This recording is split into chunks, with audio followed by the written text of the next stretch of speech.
Hey everyone, welcome to my channel Initial Solution. In this video, I'm gonna show you how to factory reset on Android.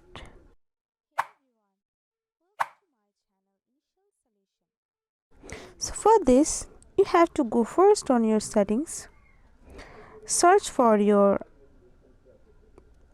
here system, then you can see here reset option, click on it. Now in the third option here, erase all data, factory reset.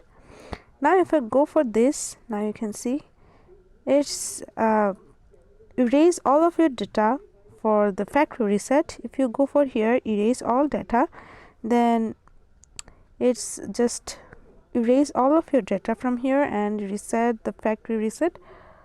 Okay, so that's the process. This is kind of easy process.